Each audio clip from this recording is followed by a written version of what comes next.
Krishna Krishna Hare Hare Hare Rama Hare Rama Rama Rama Hare Hare Hare Krishna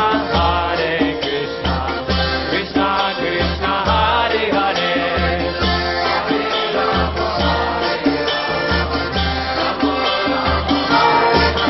Hey Hare Krishna Krishna Krishna Hare Hare Hare Rama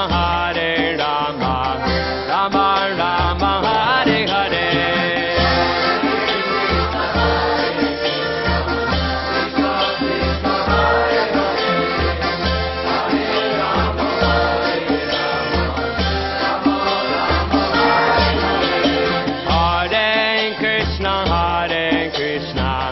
Krishna Krishna Hare Hare Hare Rama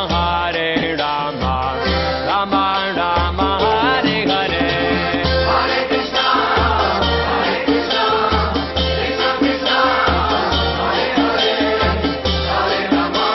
Krishna Krishna Krishna Hare Hare Hare Rama Hare Krishna Krishna Krishna Hare Hare Hare Rama Rama Rama Hare Hare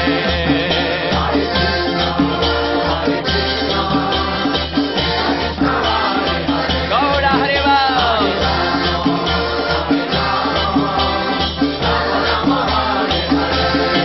Hare Krishna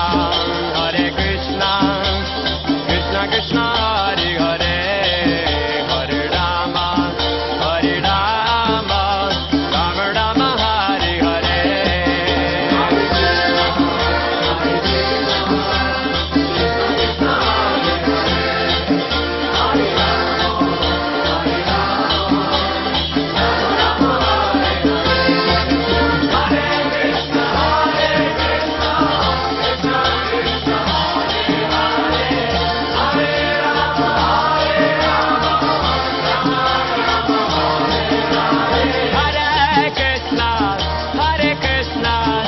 Krishna Krishna Hare Hare Hare Rama Rama Rama Hare Hare Hare Krishna Krishna Krishna Hare Hare Hare Rama Rama Rama Hare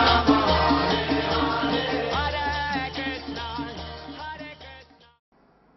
ఓం అజ్ఞానతిమిరం దస్య జ్ఞానాంజనశలాకయాం చక్షురున్మిళితం యేన తస్మై శ్రీగురవే నమః నమః ఓం విష్ణుపాదాయ కృష్ణప్రేష్ఠాయ భూతలే శ్రీమతే భక్తివేదాంత స్వామినితి నామినే నమస్తే సారస్వతీదేవం గౌరవాణి ప్రచారిణే నిర్విశేష శూన్యవాది పాశ్చాత్యదేశతారిణే జయ శ్రీ కృష్ణ చైతన్య ప్రభు నిత్యానంద శ్రీ అద్వైత గదాధర శ్రీవాసది గౌరభక్త బృంద హరే కృష్ణ కృష్ణ కృష్ణ హరే హరే హరే రామ రామ రామ హరే హరే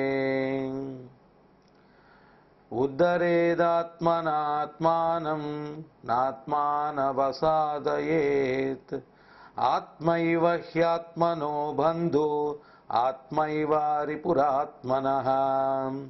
ప్రతి ఒక్కడు తన మనస్సు యొక్క సహాయముచే తనను తాను ఉద్ధరించుకొనవలెను గాని అధోగతి పాలు చేసుకొనరాదు.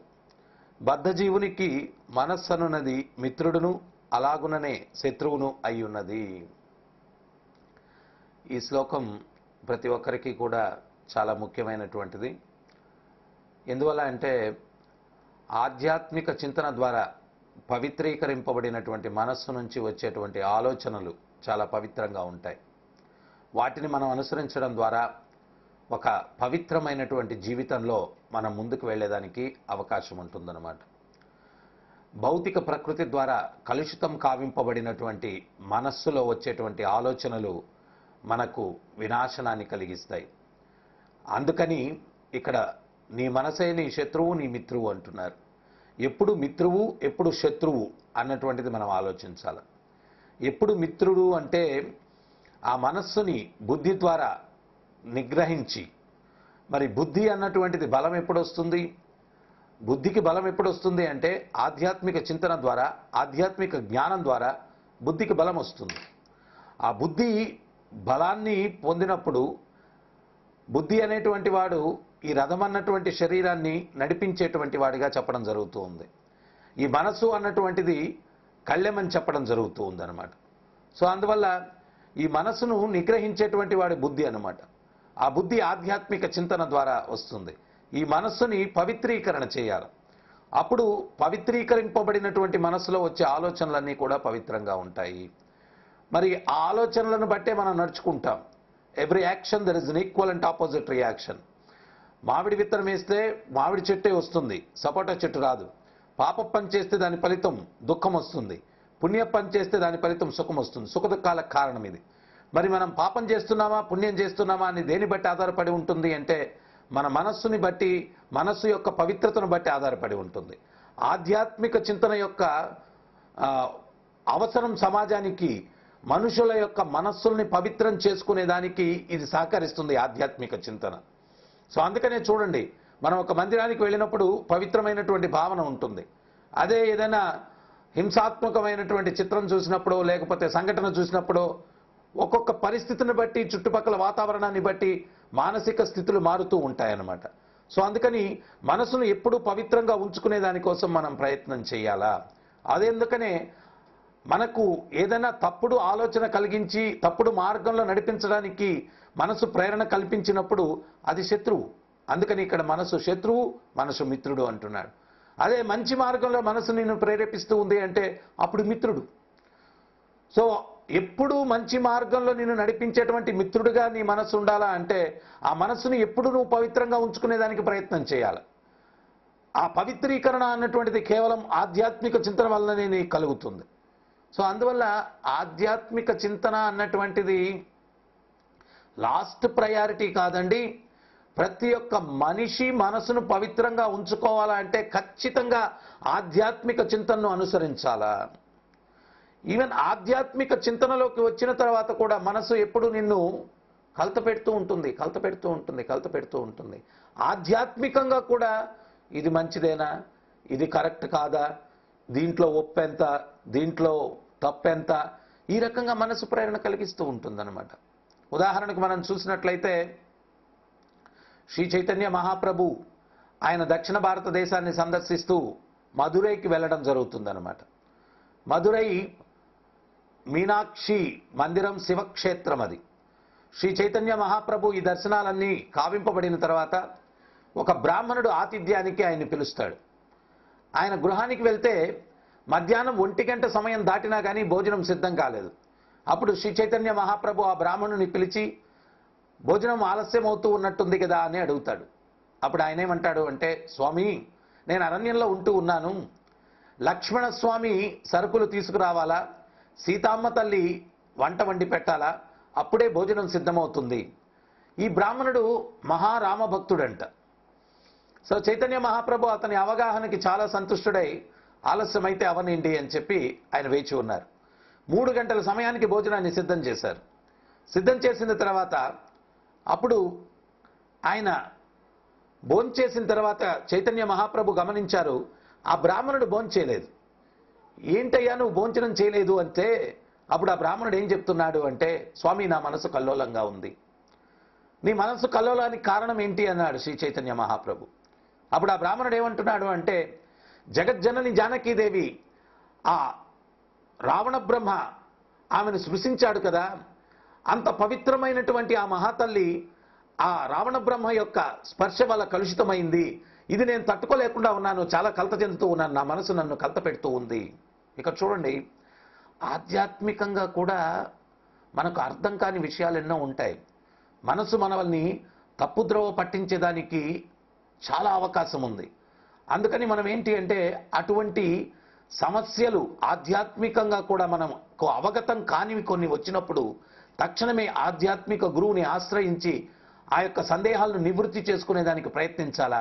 మనసులో మనం ఆలోచించడం మొదలు పెడితే అదే మనసు మళ్ళా మనల్ని శత్రువుగా మారి ఆధ్యాత్మిక చింతన పట్ల అవిశ్వాసం కలిగేటట్టు చేసి మనల్ని ఆధ్యాత్మిక మార్గం నుంచి పక్కద్రోవ పట్టించేదానికి కూడా అవకాశం ఉంది.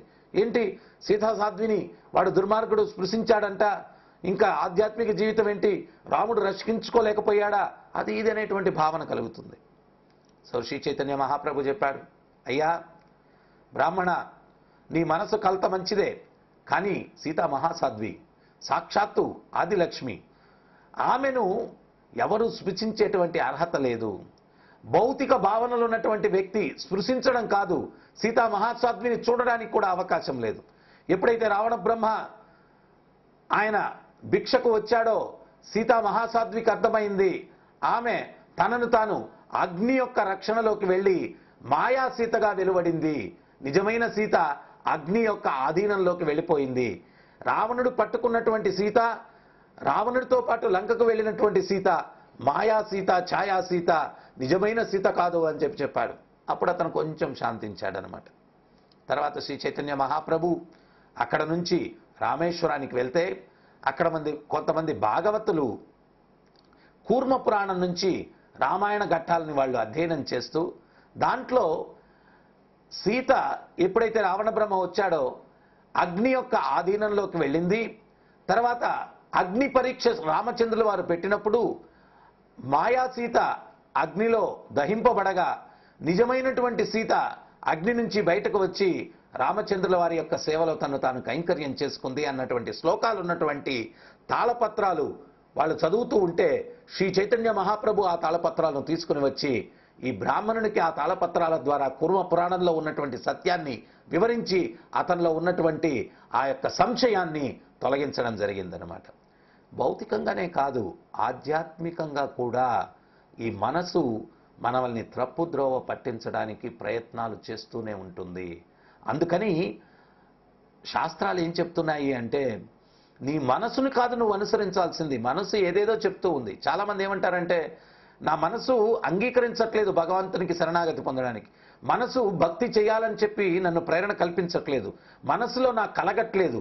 కానీ నువ్వు మనసును కాదు ఆశ్రయించాల్సింది, ప్రామాణికమైనటువంటి గురువుని, ప్రామాణికమైనటువంటి సాధువుని, ప్రామాణికమైనటువంటి శాస్త్రాలు. గురువేం చెప్తున్నాడు, సాధువులు ఏం చెప్తున్నారు, శాస్త్రాలు ఏం చెప్తున్నాయి, దాన్ని మనం అనుసరించుకుంటూ పోతే ఫలితాన్ని పొందుతాం. మనసును అనుసరిస్తూ పోతే అధోగతి పాలవుతాం. ఇది మనం గుర్తించాలన్నమాట. తర్వాత ముఖ్యంగా ఇక్కడ ఇంకొక ఘట్టం కూడా ఉందన్నమాట. పూర్వం అవంతి రాజ్యాన్ని జ్ఞానవర్మ అన్నటువంటి రాజు పరిపాలిస్తూ ఉండేవాడు. ఆయన యొక్క భార్య అరుంధతి అని చెప్పి ఉండిందనమాట. వీళ్ళు మంచి భగవద్భక్తులు. ఎప్పుడు కూడా భగవద్భక్తులను ఆహ్వానించి భగవత్ సాంగత్యాన్ని, సత్సంగాన్ని వాళ్ళు ఏర్పాటు చేసుకొని ఆ భగవత్ సత్సంగంలో వాళ్ళు ఎంతో ఆనందాన్ని పొందుతూ ఉండేవాళ్ళు అనమాట. ఒకసారి విష్ణుదాసు, లక్ష్మీదేవి దాసి అనేటువంటి దంపతుల్ని కూడా వాళ్ళు ఆహ్వానించారు. వాళ్ళెంతో చక్కగా భాగవతాన్ని వాళ్ళు అధ్యయనం చేసేటువంటి వారు అనమాట, పఠనం చేసేటువంటి వారు. వాళ్ళ ద్వారా భాగవత తత్వాన్ని వాళ్ళు శ్రవణం చేశారనమాట. వాళ్ళు ఎంతో తన్మయత్వాన్ని చెందారు. ఆ భాగవతంలో రెండు విషయాలు వీళ్ళిద్దరికీ కూడా వీళ్ళ మనసు అంగీకరించట్లేదు. ఏంటది అంటే, గురువుని భగవంతునితో సమానంగా సేవించాలా అనేటువంటిది ఒక అంశం అయితే, ఇంకొక అంశము రాణిగారు అరుంధతీదేవి ఆమె ఏం చెప్పారు అంటే, స్వామి, భూమి మీద ఉన్నటువంటి భగవద్భక్తులను రక్షించడానికి ఆధ్యాత్మిక జగత్తు నుంచి భగవంతుడు ప్రతిసారి వస్తూ ఉంటాడా అనేటువంటిది ఆమెకు అంగీకరించలేదన్నమాట. రాజేమో భగవత్ ప్రతినిధిని భగవంతునితో సమానంగా మనం గౌరవించాలా అనేటువంటి విషయాన్ని ఆయన అంగీకరించలేదన్నమాట. వీళ్ళిద్దరు మనసు ఈ రెండిటికి అంగీకారం పొందలేదు. ఈ యొక్క విష్ణుదాస్ తోటి వాళ్ళు చెప్పారనమాట, ఈ రెండు మాకు ఎందుకో మా మనసు అంగీకరించట్లేదు. కానీ మనసు అంగీకరించడం కాదు, మనం చూడాలా. భాగవతంలో మనం చూసినట్లయితే శ్రీమతి రాధారాణి యొక్క పాదపద్మాలను కృష్ణుడు సేవించాడు అనేటువంటి విషయం జయదేవ గోస్వామి ఆయన కావ్యంలో అది రాయడానికి సంశయించాడంట. ఆయన సంశయించి కాలకృత్యాలు తీర్చుకునేదానికి వెళ్ళినప్పుడు జయదేవ గోస్వామి రూపంలో భగవంతుడు వచ్చి, నిజమే, అది శ్రీమతి రాధారాణి యొక్క పాదపద్మాలను కృష్ణుడు స్వయంగా సేవించాడు అని చెప్పి ఆయన కావ్యాన్ని పూరించి భగవంతుడు వెళ్ళాడంట. ఈయన తిరిగి ఇంటికి వచ్చి భోజనం పెట్టమంటే భార్య అనింది, స్వామి ఇప్పుడే కదా వచ్చి కావ్యాన్ని పూరించి భోంచేసి మరి వెళ్ళారు, మళ్ళా వచ్చి భోజనం అడుగుతున్నారేంటి అని. అప్పుడు జయదేవ గోస్వామి అన్నాడు, నేను ఇప్పుడే వస్తున్నాను. అరే ముందు వచ్చింది ఎవరు? అప్పుడు ఆయన పరిగెట్టుకుంటూ వెళ్ళి ఆ కావ్యాన్ని చూస్తే ఆ కావ్యం పూరింపబడింది అనమాట. అప్పుడు ఆయనకు అర్థమైంది, అరే భగవద్భక్తులను సేవించడానికి భగవంతుడు ఆయన ఎప్పుడు సంసిద్ధమై ఉంటాడు. నేను సంశయించాను రాధారాణి పాదపద్మాలను భగవంతుడు సేవించాడని, కానీ భగవంతుడు దాన్ని పూరించాడు. ఆ సంశయం వలదు, భక్తుల కోసం నేను ఏం చేయడానికన్నా సిద్ధంగా ఉన్నాను అని చెప్పి. మరి భగవద్ ప్రతినిధి ద్వారా భగవంతుని మనం పొందుతాం. అంత ప్రియమైనటువంటి భగవత్ ప్రతినిధిని భగవంతునితో సమానంగా చూసుకోవడం తప్పేం లేదు. అప్పుడు ఈ విష్ణుదాస్ అనుకున్నాడు, సమయం వచ్చినప్పుడు ఇతను జ్ఞానోదయం కలిగించాలా అని చెప్పి రాజుకి. అప్పుడు జ్ఞానవర్మ ఒకసారి తన యొక్క కొలువులో మరలా భాగవత తత్వాన్ని బోధించమని చెప్పి పిలిచారనమాట. అప్పుడు ఈయన వెళ్ళినప్పుడు మొదట ప్రసాదం తీసుకుని వెళ్ళాడు. రాణిగారు కొంచెం దూరంలో ఉన్నారనమాట. అప్పుడు ఈయన ఏమన్నారు అంటే, రాజా ఈ ప్రసాదం మీరు స్వీకరించండి అన్నారు. అప్పుడు రాజుగారు ఏమన్నారు అంటే, రాణిగారికి కూడా కొంచెం ఇవ్వండి అన్నారు. భలేవాళ్లే, రాణిగారిది ఏముందిలేండి, మొదట మీరు స్వీకరించండి, రాణిగారికి ప్రసాదం ఇస్తే ఎంత ఇవ్వకపోతే ఎంత, మీరు స్వీకరిస్తే చాలు అన్నాడు. అప్పుడు ఈ విష్ణుదాస్ ఆ మాట అనేసరికి రాజుగారికి చాలా కోపం వచ్చింది. అదేంటది, రాణి నా అర్ధాంగి, నాతో సగభాగం ఏదైనా ఆమెకు అర్హత ఉంది, అటువంటి రాణి ప్రసాదం తీసుకోకపోతే ఎంత, ఆమెకి ఇవ్వకపోతే ఎంత అంటావేంటి, ఆమె ప్రసాదం తీసుకోకుండా నేను కూడా తీసుకోను అని చెప్పి రాజు ఆగ్రహించాడు. అప్పుడు విష్ణుదాస్ అన్నాడు, మీరు రాణిగారు మీతో సమానం అని చెప్పి సగభాగం అని చెప్పి ఆమె స్వీకరిస్తేనే మీరు స్వీకరిస్తారు అని చెప్పి మీరు అన్నప్పుడు, మరి భగవత్ ప్రతినిధి గురువు భగవంతునికి కూడా మీకు రాణిగారు ఎట్లా ప్రియమో భగవంతునికి గురువు అంత ప్రియము. మరి భగవంతునికి ఇచ్చే గౌరవాలన్నీ కూడా గురువుకి ఇవ్వకపోతే భగవంతుడు ఎంత సంతృష్టి చెందుతాడు. మీకిచ్చేటువంటి గౌరవం, మీకిచ్చేటువంటి ప్రసాదం రాణిగారికి ఇవ్వను అంటేనే మీ కోపం వచ్చిందే, మీకిచ్చే ప్రసాదం రాణిగారికి ఇవ్వాలా. అదే రకంగా భగవంతుడికి ఇచ్చేటువంటి గౌరవాన్ని భగవత్ ప్రతినిధి అయినటువంటి గురువుకి ఇవ్వకపోతే భగవంతుడు కూడా సంతృష్టి చెందడు అని చెప్పి వివరించాడు. అప్పుడు ఈ రాజు జ్ఞానోదయం కలిగింది. అంటే ఆ మనస్సు అంగీకరించలేకపోయిందనమాట. సో అదే సమయంలో మరలా ఈ లక్ష్మీదేవి దాసి, విష్ణుదాసు యొక్క భార్య, ఆమె ఏం చేసింది అంటే, రాణిగారు ఎక్కడో దూరంగా ఉంటే అప్పుడు ఈ యొక్క లీలలు చాలా మధురంగా ఉన్నాయమ్మా, వింటూనే ఉన్నాను అని చెప్పి రాణిగారు చెప్పారు ఈమెతోటి. అప్పుడు ఈమెమనింది అంటే, మీరు భగవత్ లీలలు వినకుండా కొంచెం దూరంగా ఏదో ఒక పక్క ఇక్కడ వింటూనే ఇంకొక పక్క అక్కడ ఏదో గమనించుకుంటూ ఉన్నారు అని చెప్పానింది. అప్పుడు రాణిగారు ఏమన్నారంటే, మా మనవడు కొంచెం దూరంలో ఆడుతూ ఉన్నాడు, వాడు ఏమన్నా పడిపోతాడేమో, ఏమైనా గాయాలవుతాయేమో, లేకపోతే ఈ యొక్క చెట్ల మధ్యలో నుంచి దూరంగా ఎక్కడైనా తప్పిపోతాడేమో, ఒక పక్క ఈ భాగవత కథను వింటూనే నేను వాడి మీద దృష్టిని పెట్టున్నాను అని చెప్పింది.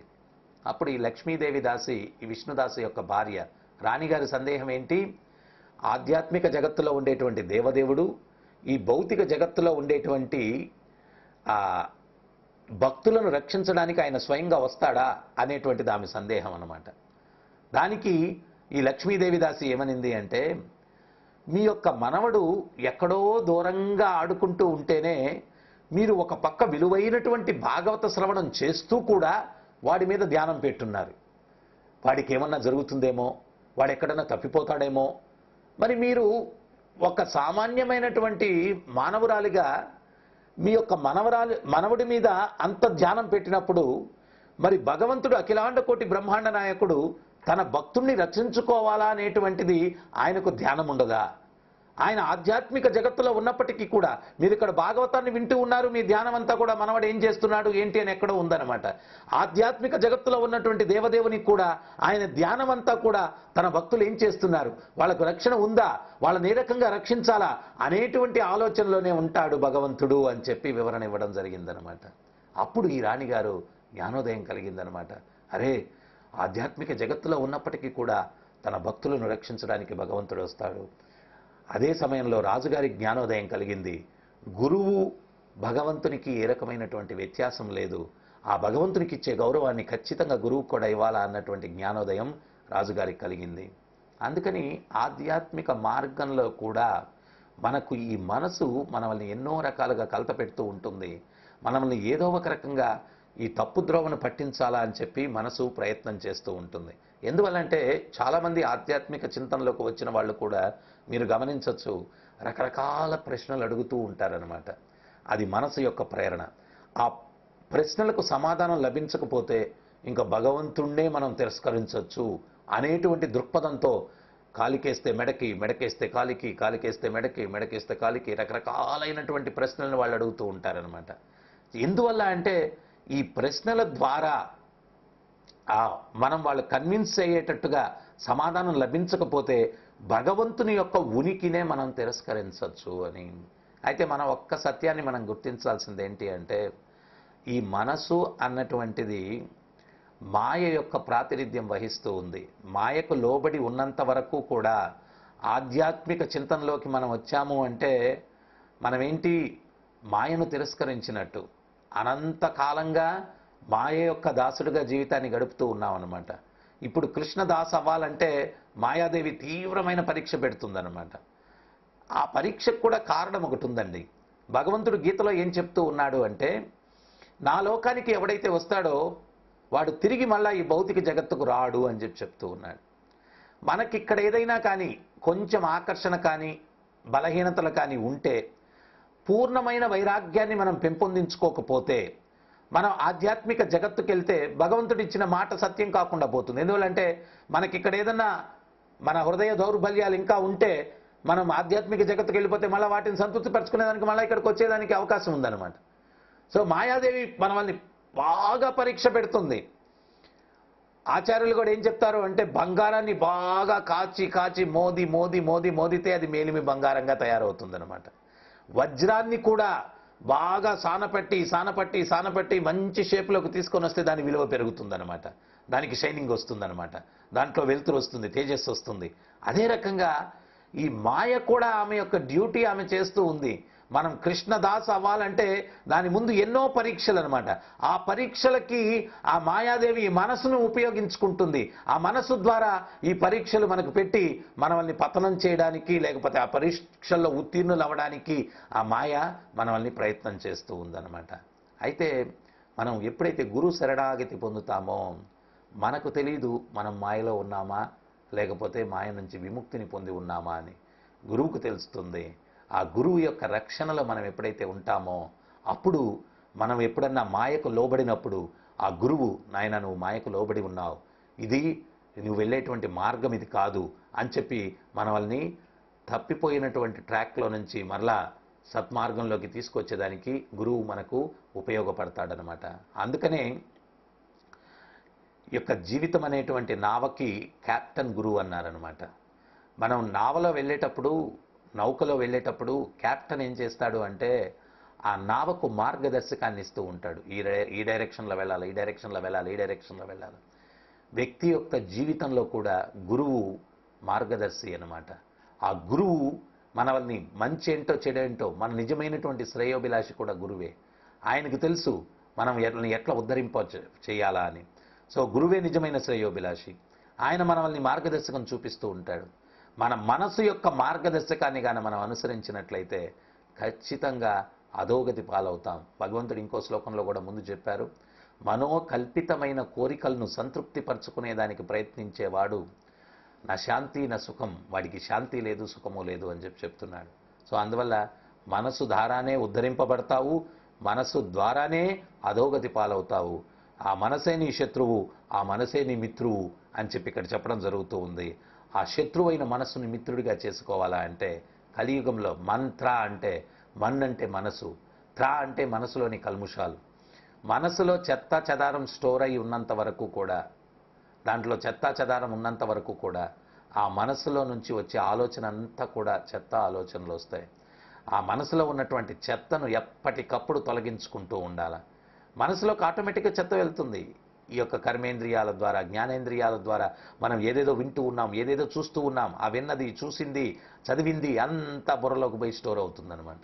అనవసరమైనది బుర్రలో ఉంటే అది ధ్యాయతో విషయాన్ పుంస, ఆ విషయ వాంఛలు మనం కొంచెం సమయం దొరికితే వాటి మీద ధ్యానం పెడతాం. అప్పుడు కామం వస్తుంది, కామం ద్వారా క్రోధం వస్తుంది, జీవుడు పతితుడయ్యేదానికి అది కారణమవుతుందన్నమాట. సో అందుకని చెప్పి ఆ మనసులో ఉన్నటువంటి చెత్తను ఎప్పటికప్పుడు తొలగించుకునే దానికోసం ప్రతి నిత్యం మంత్ర జపం చేయాలా. మన్నంటే మనసు, త్రా అంటే మనసులోని కల్ముషాలను తొలగించుకునేటువంటిది. ఆ మనసులో కల్ముషాలు ఎప్పుడైతే పోతాయో అప్పుడు ఆ మనసులో వచ్చే ఆలోచన పవిత్రంగా ఉంటుంది. ఆ పవిత్రమైన ఆలోచనల ద్వారా మనం పవిత్ర కార్యాలు చేస్తూ ఆనందంగా జీవిస్తూ జీవితాంతంలో మరలా ఈ కుళ్ళు ప్రపంచానికి రాకుండా పరమోత్కృష్టమైనటువంటి భగవద్ధామాన్ని మనం చేరుకునేటువంటి అర్హతను సంపాదిస్తాం. సో అందువల్ల మీ మనసులో ఉన్న కాలుష్యాన్ని తొలగించుకునేదానికి మంత్ర జపాన్ని ప్రతి నిత్యం జపించండి. హరే కృష్ణ కృష్ణ కృష్ణ హరే హరే, హరే రామ రామ రామ హరే హరే. జపించండి, ఆనందించండి, తరించండి. హరే కృష్ణ. सहस्रशीर्षरञ्जितं सहस्रहस्तराजितं सहस्रविधविभासितं सहस्रवर्णसंश्रितं सहस्ररूपदीपितं सहस्रनामसरलितं